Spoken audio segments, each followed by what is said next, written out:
ver dos pensamientos, unos un tanto sí fatalistas, pero otros un poco más entusiastas acerca del transcurrir de nuestra vida aquí en la tierra.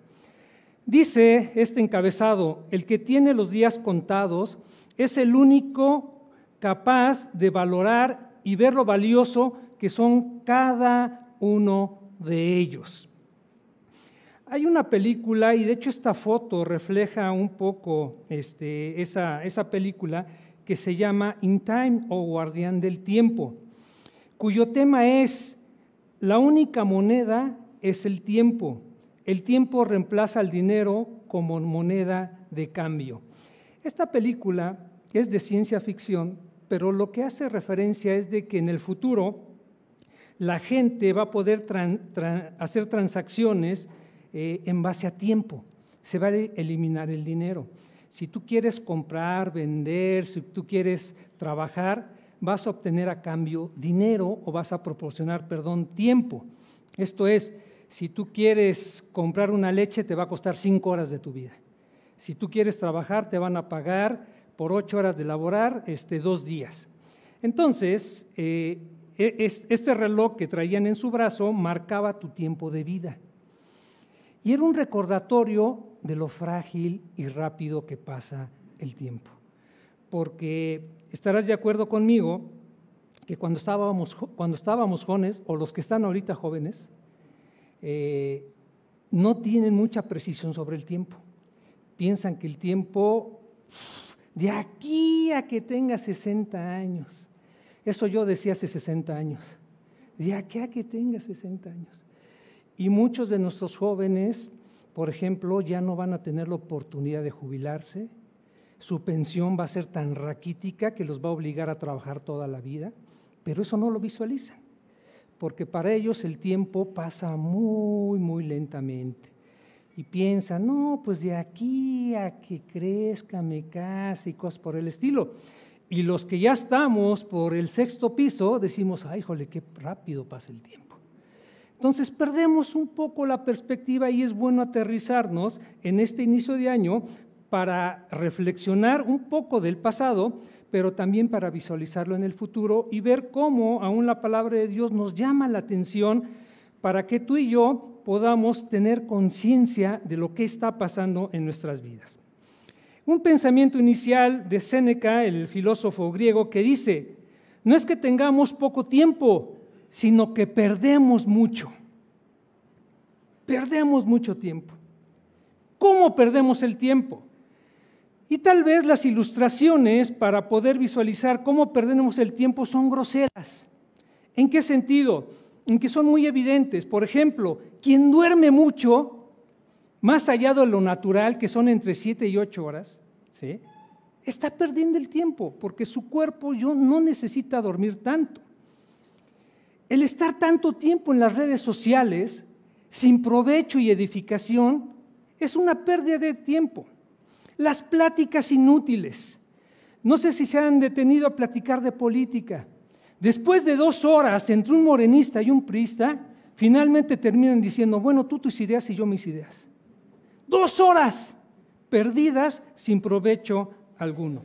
Demasiada televisión o series.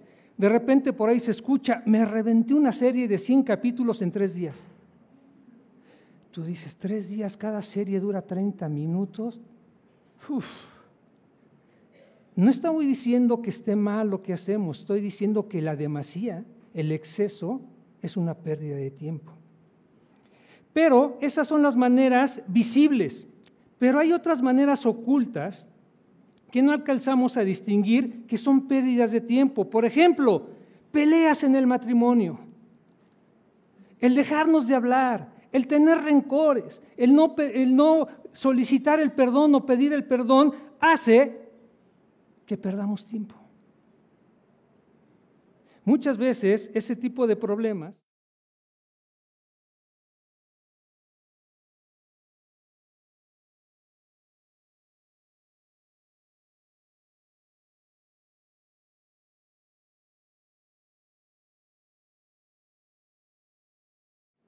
es perder el tiempo. Y tal vez Esto no lo tenemos muy consciente. Pero mis hermanos, todos tenemos las mismas horas del día. Pero hay quienes las aprovechan más que otros. Y es aquí donde vamos a ir avanzando para identificar esas áreas que necesariamente como creyentes y en base a lo que dicen las Escrituras, tenemos que modificar en nuestras vidas. Y ahorita lo vamos a ver. Dice las Escrituras en el Salmo 39:4, en la Nueva Versión Internacional, dice: hazme saber, Señor, el límite de mis días y el tiempo que me queda por vivir. Hazme saber lo efímero que soy. ¿Era importante para el salmista considerar su cantidad de días? Sí, para él era muy importante, porque debía de establecer prioridades en su uso del tiempo. Por eso, reiteradamente vamos a comentar que a veces perdemos de vista el tiempo. Y lo perdemos porque hay muchas circunstancias a nuestro alrededor que nos evitan ser muy objetivos. Salmo 90:12 dice: enséñanos a contar bien nuestros días para que nuestro corazón adquiera sabiduría. Mis hermanos, este año, si Dios en su misericordia me permite vivirlo, cumpliré 60 años. No se ven. Si se rieron es porque sí se ven. Haciendo un recuento de mis días, he vivido 21,900 días, 525,600 horas. Y si me atengo a lo que dicen las Escrituras, en otro de los salmos, que dice que el hombre vive 70 años, a lo máximo 80, excluyendo las excepciones, hay gente de 100, de 100, pero son 1 en 1,000,000. La normalidad es entre 70 y 80, no lo sé. Si yo hago un cálculo y si me quedaran 10 años, yo tendría 3,650 días para vivirlos. No, tendría, y si fueran 20 años, tendría 7,300 días. O el equivalente en horas tendría 87,600 horas. Y si fueran el doble, 175,200 horas. ¿Ustedes creen que con esto a mí me urge utilizar bien mi tiempo?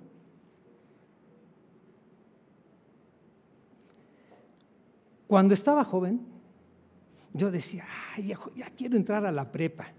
Cuando estaba en la prepa, ay, ya quiero entrar a la universidad. Cuando estaba en la universidad, ay, ya quiero trabajar. Y cuando me jubilé digo: híjole, cómo añoro esos tiempos de trabajo. El pasar del tiempo debe de dejar huella en cada uno de nosotros, pero no necesariamente una huella que nos madure, porque el madurar es un proceso en el que cada uno de nosotros debe de estar consciente de haber aprendido la lección.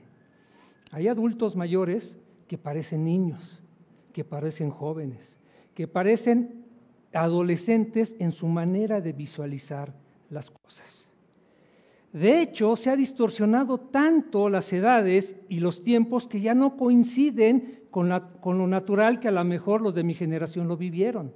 Estábamos pensando hace mucho tiempo que la adolescencia era entre los 10, 15, 17 años más o menos, en lo cual los adolescentes precisamente adolecían de criterio, adolecían de convicciones, adolecían de saber discernir entre el bien y el mal.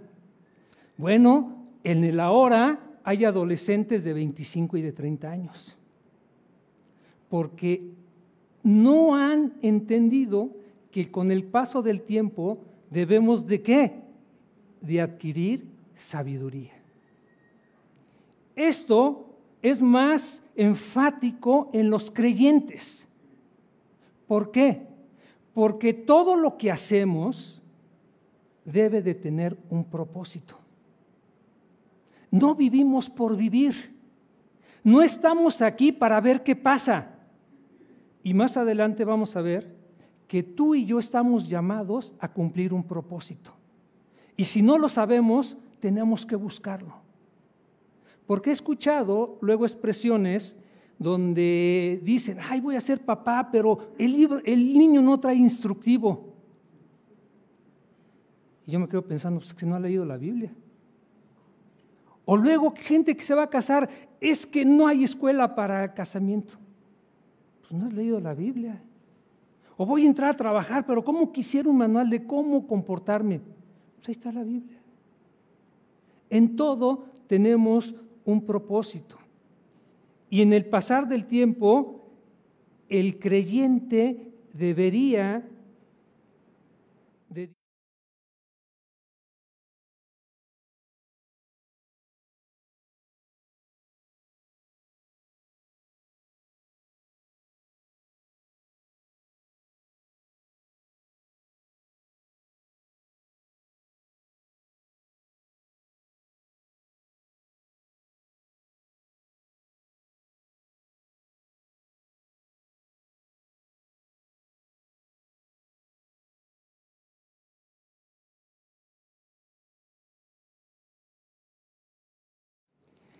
no hay cabeza sabia en cuerpo joven.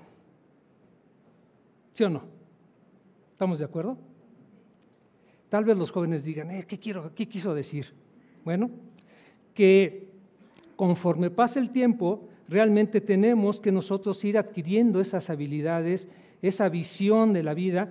¿Para qué? Para confirmar dos cosas. Una, que la Biblia tiene razón. Y otra, que muy probablemente el consejo que me dieron mis padres era el mejor. Muchas veces volteamos atrás y decimos, ¿cuánta razón tenía mi papá? ¿Por qué no le hice caso a mi mamá? Mi abuelita me hablaba con una sabiduría que yo no entendía. Pero ese es el pasar del tiempo. Con el tiempo aprenderás. El hombre se hace viejo muy pronto y sabio muy tarde, justamente cuando ya no hay tiempo. Con el tiempo comprendes que solo es capaz de amarte con tus defectos sin pretender cambiarte, que solo quien es capaz de amarte con tus defectos sin pretender cambiarte puede brindarte toda la felicidad que deseas y confiar en que Dios es el que transforma a las personas. Y esto lo dice 1 Corintios 13. Con el tiempo aprendes que las palabras dichas en un momento de ira pueden seguir lastimando a quien heriste durante toda la vida. Proverbios 12:18. Con el tiempo aprendes que disculpar cualquiera lo hace, pero perdonar es solo de almas piadosas. Colosenses 3:13. Con el tiempo comprendes que apresurar las cosas o forzarlas a que pasen ocasionará que al final no sean como esperabas. Proverbios 20:21. Y esto es un consejo para los que se quieren casar. Que hay veces que los papás dicen, no, hijo, no, hija, no, sí, que no sé qué, que se va a cambiar y yo lo voy a cambiar. Y sale peor. Con el tiempo aprenderás que intentar perdonar o pedir perdón, decir que amas, decir que extrañas, decir que necesitas, decir que quieres ser amigo ante una tumba, ya no tiene ningún sentido. Este año hubo dos cosas que me impactaron y que me hacían reflexionar sobre esto. Una, el año 2021, el promedio de fallecimientos de excompañeros jubilados fue de 2 al día. 2 diarios. De múltiples causas, no necesariamente del COVID, pero parte de ello fue del COVID. Y la otra fue, y aquí quiero hacer mención a la familia Dueñas, lamentablemente perdieron a unos familiares en segundos. Un matrimonio saliendo a comprar unas cosas un loco pasando por ahí en un coche, se los llevó. Empezando el 2022. Hermanos, así de frágil es la vida. Así de sencillo es borrarnos de este mundo. Y estoy hablando para todas las edades. Por eso es muy importante que atendamos lo que la Biblia nos está hablando acerca de concientizarnos en qué tiempo estamos viviendo. Y para ello hay herramientas también. El doctor Leslie Weatherhead, no sé si lo pronuncié bien, pero ahí está, calculó la duración promedio de una vida usando las horas de un día para ilustrar la importancia de reconocer el valor del tiempo. La conclusión es, si tu edad es de 15 años, estás en la hora de las 10:25, la hora en que se paran los adolescentes, ¿verdad? Más o menos, ¿sí? Si estás en la edad de 20 años, tu hora es de las 11:34. Si tienes 25, son las 12:42. Si tienes 30 años, estás en la 1:51, ya con hambre, ¿verdad? Si tienes 35 años, ya son las 3 de la tarde, la hora de la siesta. Si tienes 40 años, ya son las 4 de la tarde con 8 minutos. Si tienes 45, son las 5:15, ya está atardeciendo. Si tienes 50, ya son las 6:25, ya se está poniendo oscuro. Si tienes 55, son las 7:24, la hora de la cena.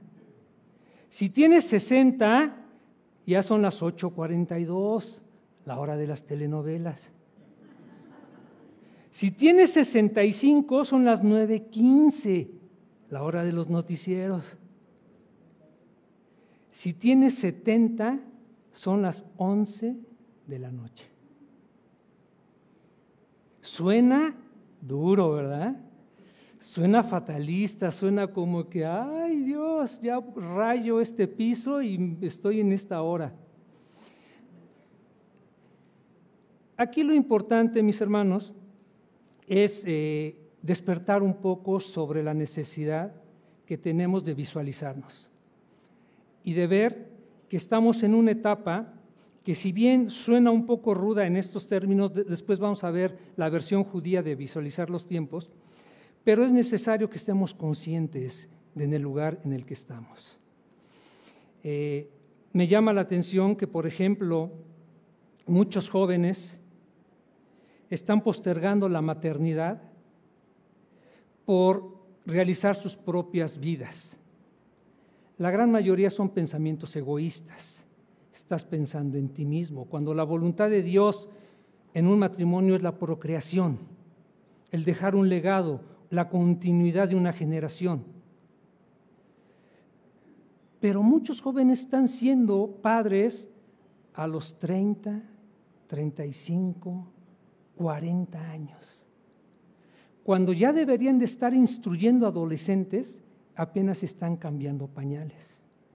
Los casos extremos son de aquellos que tienen hijos a los 60, 70 años, ¿no? Que más que hijos son nietos, ¿verdad? ¿Sí? Pero es la manera en que no han visualizado el tiempo. Se les ha escapado el tiempo, han perdido el tiempo en otras cosas y no en lo más importante, no en las prioridades que Dios nos ha marcado, que ahorita las vamos a ver. Enfatizando para todos, todo ser humano, creyente o no creyente, tiene sus días contados. Tú y yo tenemos nuestros días contados. Solo Dios sabe cuándo serán. Así es de que no hagan caso a esos charlatanes, chamanes, adivinadores, que la línea del tiempo que vas a vivir, no hagan caso. El único que puede saber cuántos años vamos a vivir es Dios.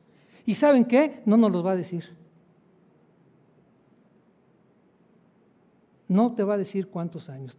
Nos va a dar el aproximado, nos va a dar la idea, el promedio, pero nunca nos va a decir cuántos años viviremos. Al único que se le reveló fue eso, y eso fue a un rey. Y ese rey lloró. y pidió una extensión de tiempo y se le concedió. Pero sabía cuánto tiempo iba a vivir. Eso no es un principio, eso no se aplica a nosotros. Fue una excepción que Dios en su soberanía quiso hacer, pero no lo va a volver a hacer con nosotros. Debemos de tener conciencia de esto, porque si no, dejaremos dado por sentado que el tiempo va a pasar y vamos a perder lo más importante, el tiempo. ¿En qué estamos invirtiendo o gastando nuestro tiempo? Y eso posteriormente lo vamos a contestar. Vamos a ver el ejemplo precisamente del rey David. Hechos capítulo 13, versículo 36.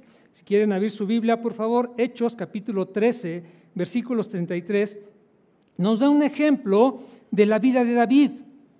Y en pocas palabras, la Biblia nos va a describir cómo es que Dios visualizó el tiempo de la vida de David y cómo él visualizó ese tiempo que Dios le había dado.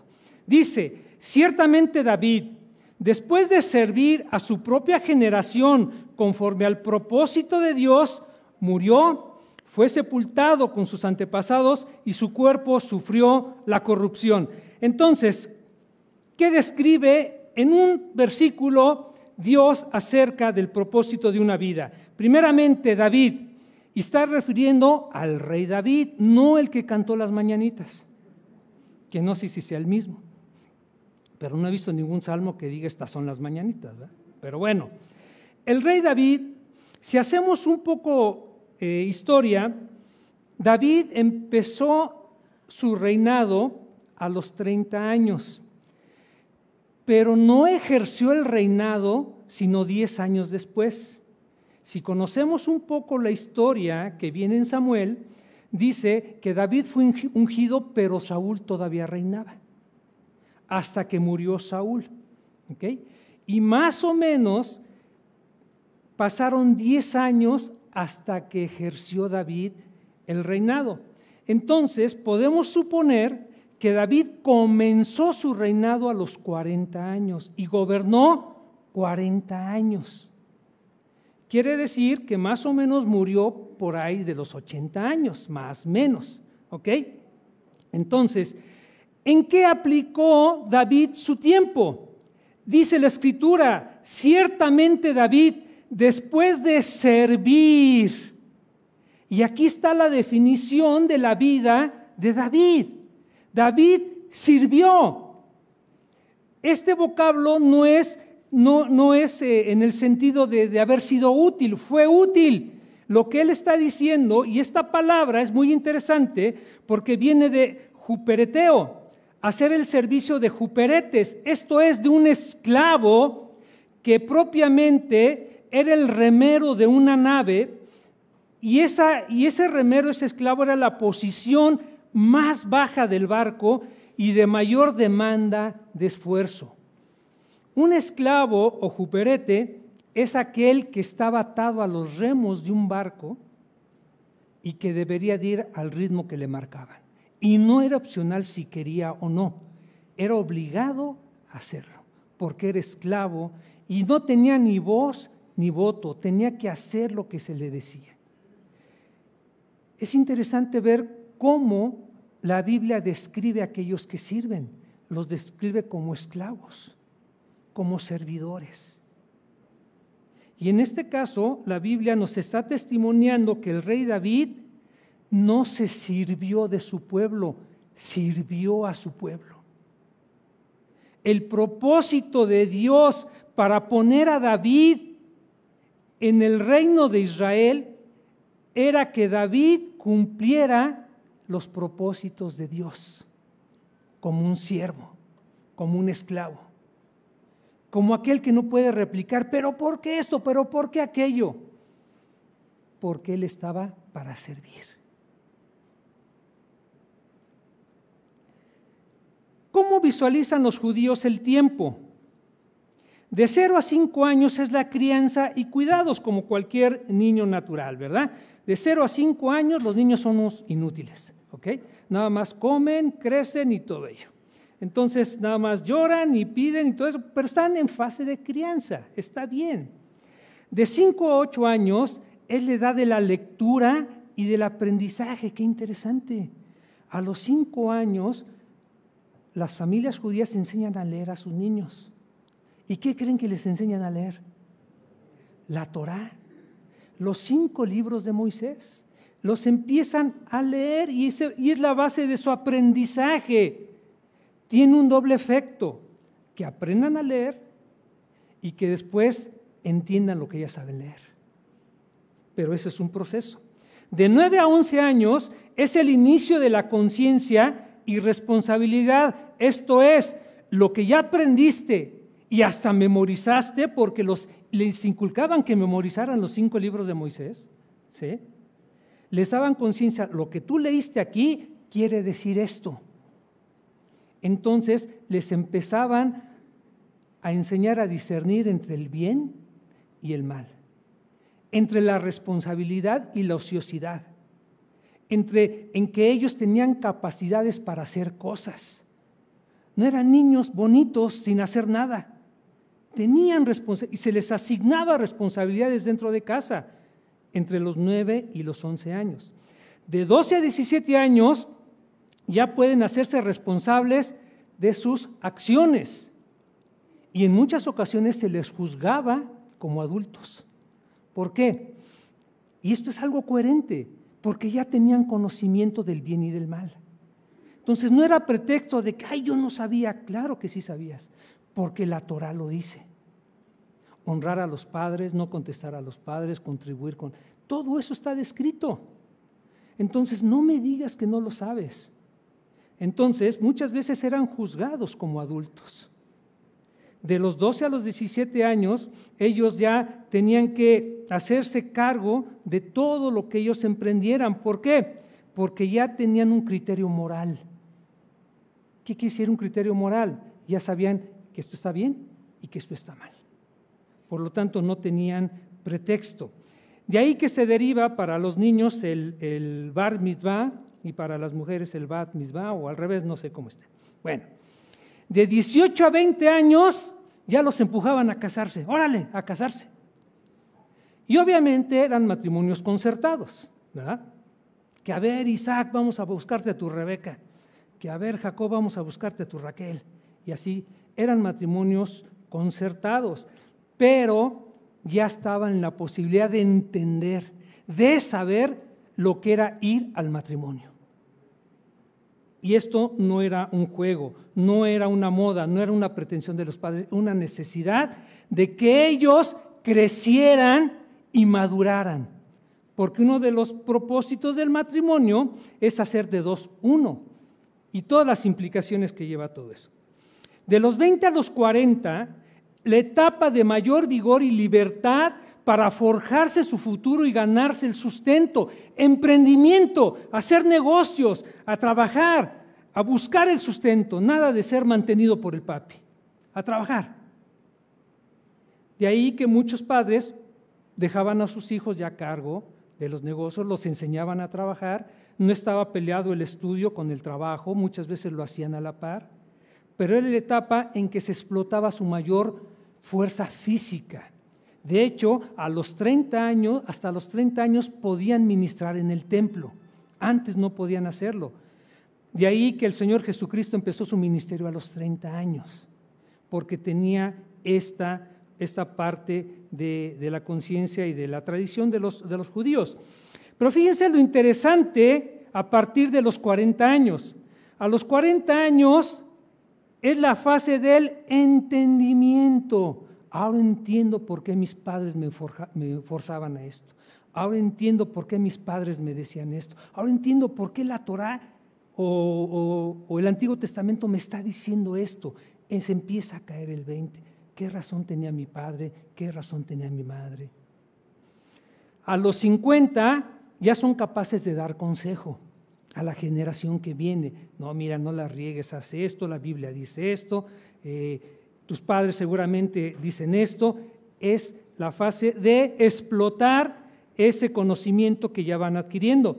A los 60, mis hermanos, es la etapa de la sabiduría, en la que es el cúmulo de experiencias más el cúmulo de aprendizaje, ponerlo en una perspectiva de acuerdo a lo que dice Dios y ahora entender que Dios tiene la razón en todo. De ahí que, por ejemplo, el Sanedrín era un grupo de ancianos, literalmente hablando ancianos. De ahí que en la iglesia debe de haber ancianos, gente con experiencia, gente con conocimiento y sabiduría para poder guiar. No estamos en contra de los pastores jóvenes, pero tienen esa desventaja, que todavía no han adquirido la sabiduría necesaria. A los 70 es la plenitud. ¿Qué significa estar pleno? Significa que cumpliste muchos de los propósitos que se te encomendaron. Y estás pleno para seguir aconsejando, para seguir dirigiendo, para seguir visualizando a las generaciones que vienen. No es tiempo de ociosidad, no es tiempo de jubilación, no es tiempo de estar ya sentado viendo que me sirvan, no, es tiempo de preparar a la siguiente generación. A los 80, la fortaleza, no física, fortaleza de carácter. ¿Por qué? Porque cuando viene un problema, ellos ya tienen toda la experiencia, capacidad de carácter para decir, calma, podemos hacer esto, podemos hacer esto. No tienen el ímpetu de los jóvenes de vamos aquí, hacémoslo. Tranquilo, va a pasar esto, podemos hacer aquello. Por eso es que en muchos relatos de las Escrituras decía que los ancianos se sentaban en las puertas de las ciudades, porque ahí iban a hacer transacciones, porque ahí iban los que tenían problemas, porque ahí iban los que necesitaban un consejo, porque ahí estaban los ancianos sentados para aconsejar a los jóvenes. Son los que en un momento dado actuaban como jueces para poder discernir quién estaba bien y quién no estaba mal, porque ellos estaban plenos y tenían fortaleza de carácter para no dejarse influenciar por alguna decisión de conveniencia o por algún parentesco. Eran imparciales porque ya conocían la vida. La visión judía es una visión más optimista, es una visión más de aprovechamiento del tiempo. En Occidente normalmente es al revés. La gente mayor ya no sirve para nada, ¿no? Es el abuelito en el rincón pintado de blanco, ¿no? Que todo el mundo lo quiere ignorar porque es una pesada carga, porque ya no sirve para nada. Pero eso es lo que nos ha inculcado la cultura. Pero las Escrituras nos hablan que todas las edades tienen propósitos. Todas. ¿A qué edad murió Moisés? Y murió sirviendo. ¿A qué edad murió Pablo? Y murió sirviendo. Difícilmente vamos a encontrar un caso en las Escrituras de un hombre de Dios que sirvió echado en la hamaca, sin hacer nada, jubilado. Una vez por ahí escuché a un pastor que decía, en el reino de Dios, en el servicio a Dios, no hay jubilaciones. Nadie se puede jubilar, porque es aprovechar el tiempo de Dios. ¿Amén?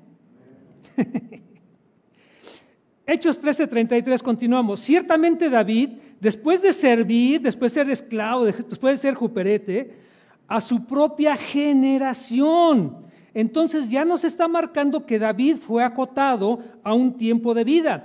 Esto es más o menos ejemplificado de lo siguiente.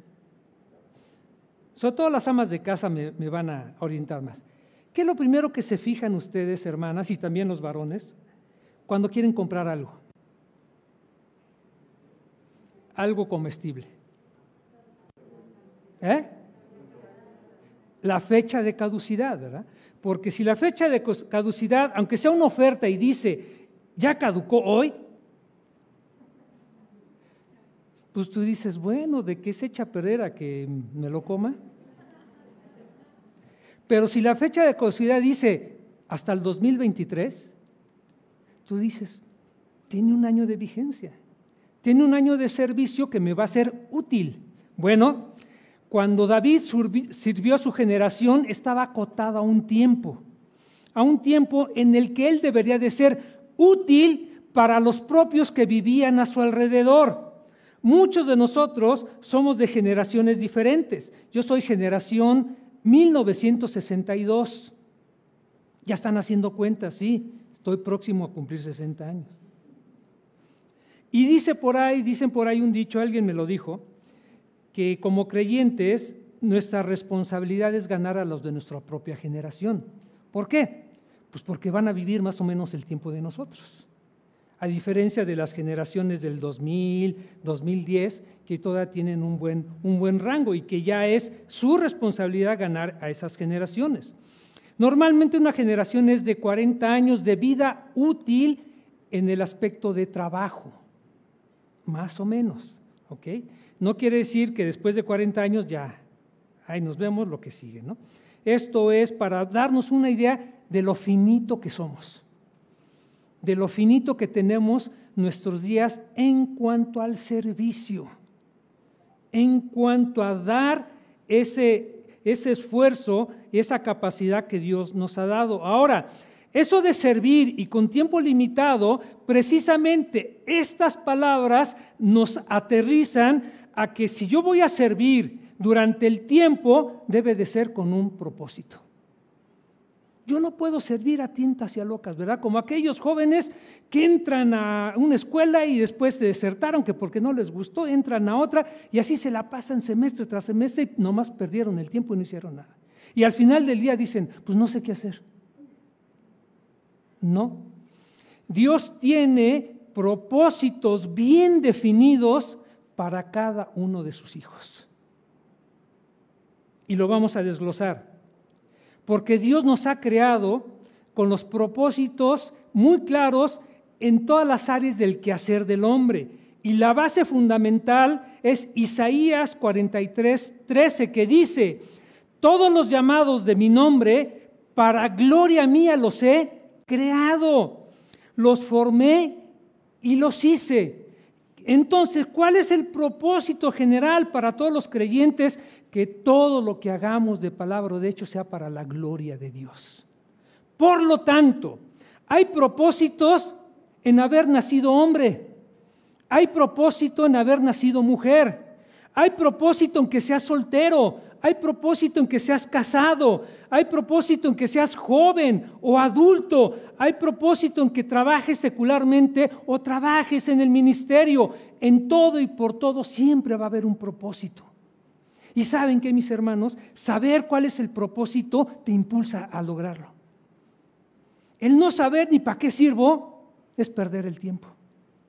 Obviamente hay que buscarlo, pero hermanos, no tenemos que ir al Himalaya o al Tíbet para buscar el propósito de Dios. El propósito de Dios está aquí. Aquí está el propósito de Dios. Soltero, ¿para qué le sirvo al Señor?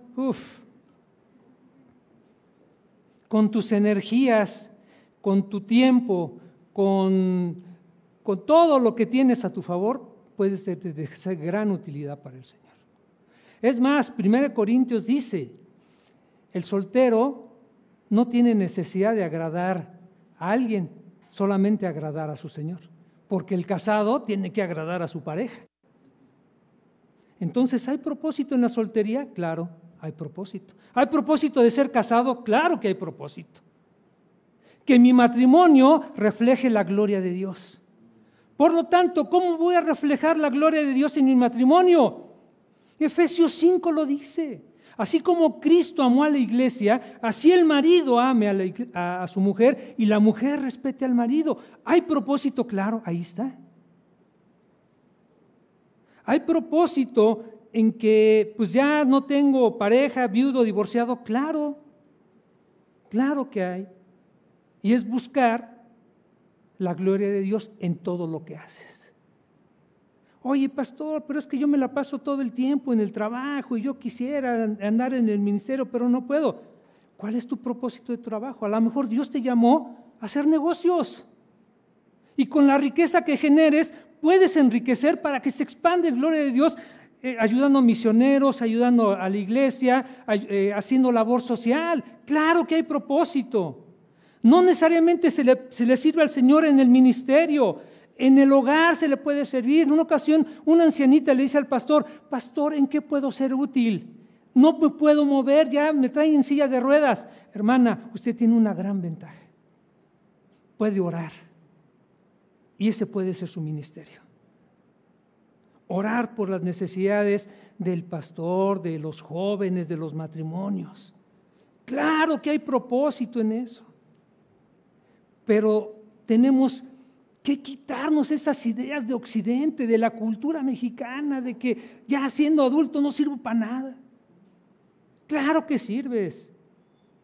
Obviamente tenemos que alinearnos con el propósito de Dios para nuestras vidas.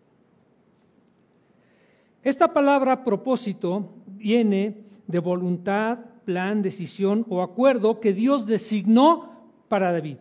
David tenía un propósito general, que todo lo que haga lo haga para la gloria de él, pero tenía un propósito, ser rey de Israel. Así que mi hermano, donde quiera que estés tú, en el trabajo, en la escuela, en la iglesia, en tu casa, en la calle, Dios te ha puesto ahí para la gloria suya. Es tiempo perdido estar renegando: ay, ¿por qué nací en esta familia? Ay, ¿por qué tengo este trabajo? Ay, ¿por qué tengo que venir a la iglesia?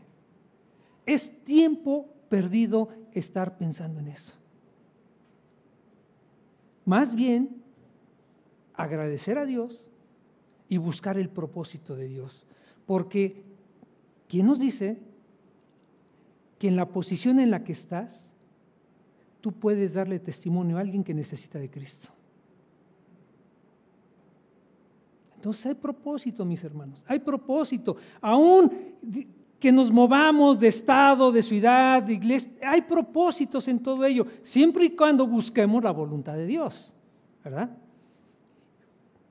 ¿Por qué? Porque el servicio a Dios al que nos ha llamado no es un servicio egoísta o centrado en mi propio beneficio o en mi propia conveniencia, sino en cumplir la voluntad de Dios para su gloria. Esa es la idea.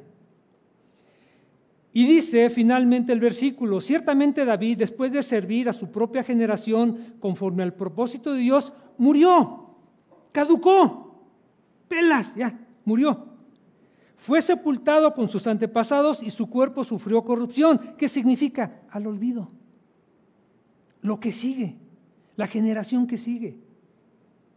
No es menosprecio, cumplió. Como el apóstol Pablo decía: ya soy próximo a ser sacrificado. He corrido la carrera. O sea, las palabras de Pablo reflejan que cumplió el propósito de Dios. Murió antes de tiempo, después de tiempo, eso solamente Dios lo puede juzgar. Lo mismo sucedió con Esteban. Esteban fue poderoso en las Escrituras y dio un mensaje tremendo a los judíos. Y lo apedrearon y murió. ¿Cómo es posible, Dios? Cumplió su propósito. Cumplió con lo que Dios le tenía designado y Dios en su soberanía dijo: hasta aquí, Esteban, vente para acá. Esa es la visión que todo creyente debemos de tener. Por eso es que hay que estar consciente del tiempo. Fin de su vida terrenal, cumplidos sus días. Dejó ejemplo de servicio a Dios. No fue un hombre perfecto, tuvo muchos inconvenientes, tuvo muchos problemas, cometió muchos pecados, pero al final del día la evaluación de Dios es que a David lo definen como un hombre conforme al corazón de Dios. ¿Qué significa? Que era un hombre sensible a la voz de Dios y que a pesar de haber pecado se arrepintió y regresó al camino de Dios. Conclusiones. El manejo del tiempo es importante debido a la brevedad de nuestros días, como dice Santiago, ¿verdad? ¿Qué es nuestra vida? ¿No es como la neblina, que de repente está y de repente ya no está? No hay duda de que las responsabilidades, las presiones y las distracciones de este mundo compiten por nuestra atención y uso del tiempo. Estamos tan inmersos en trabajo, responsabilidades, que nos abruman tanto que hay veces que atendemos más lo urgente que lo importante. Atendemos más lo que me está correteando que las prioridades de mi vida. Y he escuchado palabras que dicen, ay, cómo quisiera que el día tuviera 25 horas. Si tuviera 25 o 30 horas, estarías igualito. Porque el problema, como dijo Séneca, no es mucho o poco tiempo, es que perdemos el tiempo. Perdemos el tiempo en otras cosas.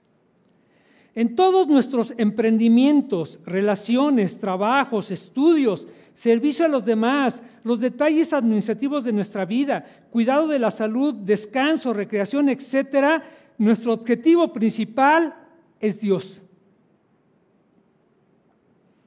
1 Corintios 10:31, hacerlo todo para la gloria de Dios, hasta lo más insignificante, lo más mecánico como es comer o hacer otra cosa. Hacerlo para la gloria de Dios, buscando el propósito para nuestras vidas. Aplicaciones. Necesitamos programar un tiempo regular diario con Dios. Eso se llama disciplina espiritual. Mis hermanos, yo creo que todos hemos caído en las trampas de las distracciones, de la indisciplina. Y ahí me cuento tristemente. Hay veces planeamos, sobre todo en esta época, me voy a parar a las 7, voy a devocionar, voy a hacer ejercicio y me voy a trabajar. Nos paramos a las 8, andamos de carreras y llegamos al trabajo, ni oré, ni leí, ni nada. Y ahí viene la debacle. No se trata de tener disciplina como ponerme una palomita para sentirme bien.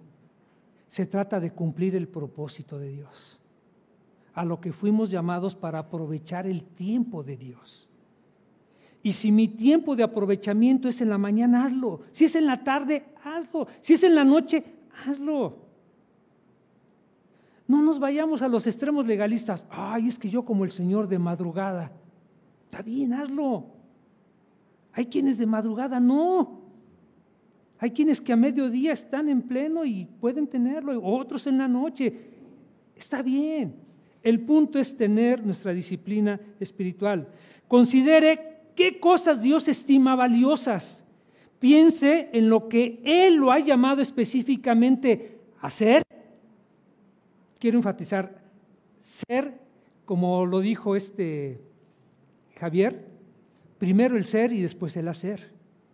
El ser tiene que ver con el carácter, cómo Dios quiere forjar mi carácter en mí. Y después de que yo ya tengo el carácter, entonces ahora sí puedo emprender, puedo el hacer. Normalmente en estas fechas decimos, me voy a poner a dieta, voy a hacer ejercicio, voy a ahorrar. Pero no somos ahorrativos, no somos disciplinados, entonces el hacer se vuelve algo infructuoso. Porque es como aplastar un resorte y después liberarlo, el resorte vuelve a su estado original. En enero, febrero ya volvimos a nuestro estado original. Entonces no se trata de hacer, se trata de ser. Y eso tiene que ver con el carácter. Haga una lista de prioridades y responsabilidades y pídale a Dios que le dirija sobre cualquier cambio que deba de hacer. Todos mis hermanos necesitamos cambiar. En algún área de nuestra vida tenemos que cambiar. Porque si hacemos la reflexión en dónde estamos perdiendo el tiempo, nos vamos a dar cuenta que efectivamente hay esas horas que estamos desperdiciando en nuestra vida. Y con esto no estamos diciendo que no se deba de descansar, que no se tengan tiempos de ocio, es bueno. El problema es de que el descanso y el ocio muchas veces son el patrón de vida y es a lo que más le dedicamos tiempo. enfatizando, cabe señalar que el descanso natural es un uso del tiempo legítimo y necesario. La normalidad es dormir entre 7 u 8 horas para que el cuerpo se regenere, según los que saben, después del desgaste del día anterior. He escuchado que dicen, yo con 4 horas estoy satisfecho. Ese es el 1 en 1 billón. Hay quienes dicen, yo necesito mínimo 13 horas, ese ya es abusivo. ¿Sale? Ese ya es desvergonzado. ¿Sale?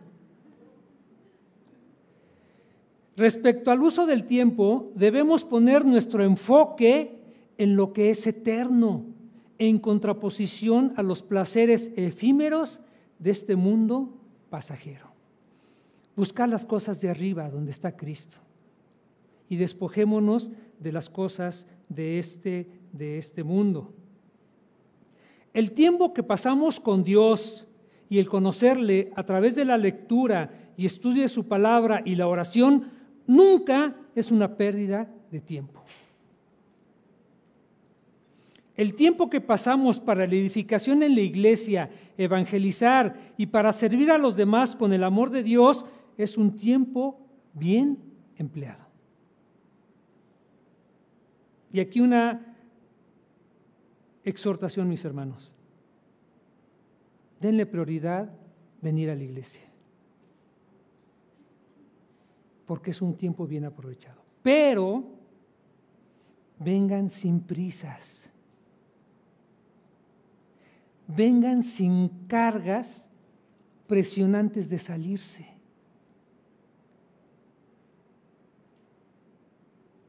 Hay veces que veo que se salen a contestar el teléfono.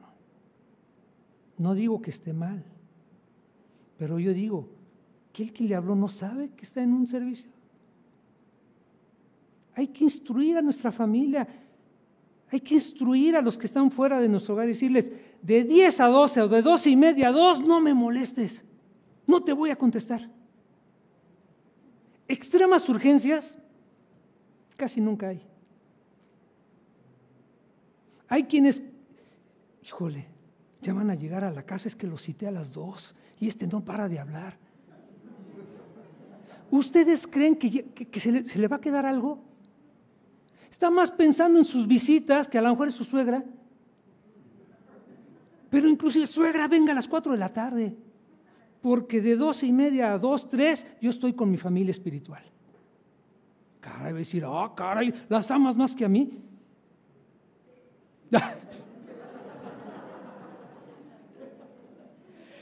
Fíjense el ejemplo del Señor Jesucristo. El Señor Jesucristo le dijeron, oye, te habla tu mamá y tus hermanos allá afuera. Y el Señor Jesucristo, ¿quién son mis hermanos y mi hermana? ¿No son los que hacen la voluntad de Dios? Fíjense, no estaba menospreciando a su familia, le estaba dando prioridad a las cosas espirituales.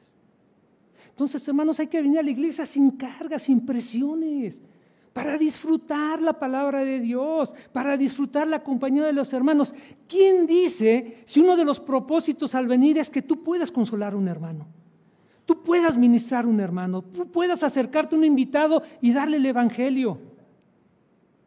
Entonces no es tiempo perdido estar aquí, pero cuando venimos con esas cargas no lo disfrutamos. Entonces, hasta en eso tenemos que saber aprovechar el tiempo y que no nos lo quiten con esas presiones. Pensamiento final.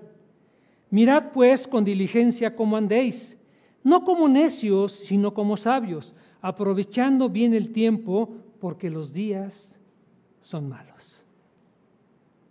¿En qué hora de tu vida estás, mi hermano? ¿10 de la mañana?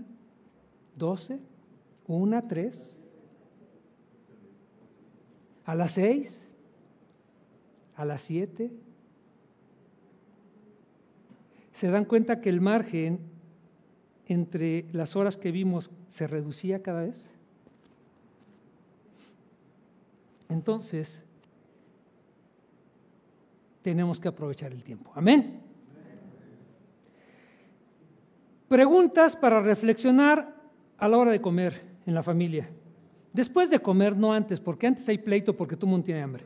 Después de comer, preguntas. ¿Tengo conciencia de que mi tiempo de vida está limitado? ¿Estoy aprovechando bien mi tiempo? ¿En qué gasto más mi tiempo? ¿Es provechoso y edificante? ¿Qué tengo que dejar de hacer para no perder más el tiempo? ¿Tengo claras mis prioridades cada día? Vamos a ponernos de pie, por favor, para orar.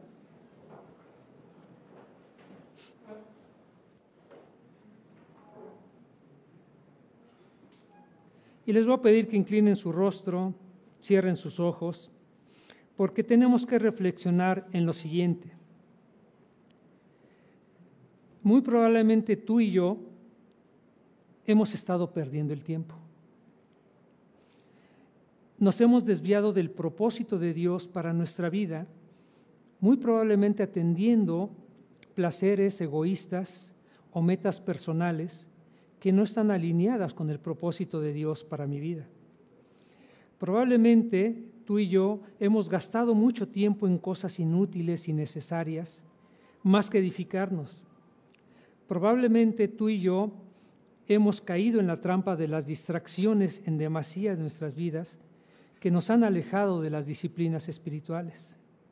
Probablemente tú y yo hemos pecado en contra de Dios de menospreciar el tiempo finito que tenemos para gastarlo en placeres egoístas. Si es el caso, si es que tenemos la conciencia de que hemos perdido y gastado nuestro tiempo inútilmente, pues hemos pecado contra Dios, porque Él ha puesto límites a nuestras vidas y Él quiere que cumplamos su propósito. Fuera del propósito de la voluntad de Dios, muy probablemente hemos hecho nuestra propia voluntad. Por lo cual, Dios nos hace un llamado en base a esta reflexión a arrepentirnos y a cambiar nuestra actitud y a modificar nuestra vida de tal manera que la alineemos con sus tiempos y con su propósito. Oremos.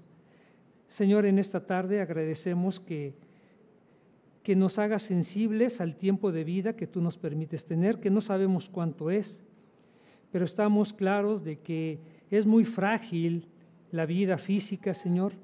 Está sujeta a muchas cosas que pueden cortarla en cualquier momento por enfermedad, accidentes, tu propio designio en nosotros, Señor. Que tú nos demandas que aprovechemos bien el tiempo, Señor, de una manera coherente, de acuerdo a tus propósitos a los cuales fuimos llamados, cada uno de nosotros, para que todo lo que hagamos de palabra o de hecho sea para tu gloria. Perdónanos, Señor, si hemos sido flojos y negligentes, apáticos, necios e insensatos por haber desaprovechado el tiempo, Señor, y no haber adquirido la madurez, la sabiduría que está descrita en tu palabra, pero que tú nos invitas, Señor, a regresar a tu senda, a regresar a tu camino, a regresar a tu propósito, para aprovechar el tiempo de vida que nos queda, Señor.